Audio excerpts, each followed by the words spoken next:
معجب بفهد موافي ظهير بورتيمونينسي رغم أنه لم يخض بعد أي مباراة مع المنتخب الوطني، مشيرة إلى أن المدرب المغربي يدرك أهمية موافي في تشكيلة الأسود لسبب اثنين: الأول أنه يستطيع أن يلعب في مركزي الظهيرين الأيمن والأيسر بنفس الفاعلية، والثاني أنه يتميز عن كثير من اللاعبين ببنيته البدنية القوية وجاهزيته. لذلك ترى أبولا أن فهد موافي سيكون حاضرا مع أسود الأطلس في مونديال قطر لا محالة، والذي سينطلق بعد 3 أسابيع من الآن.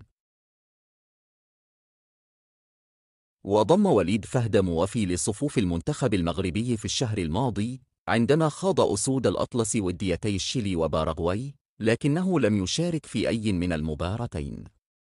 وتجدر الإشارة إلى أن وليد وضع اسم موافي في لائحة الأسود الأولية التي بعث بها إلى الفيفا، والتي تضم أسماء 55 لاعب.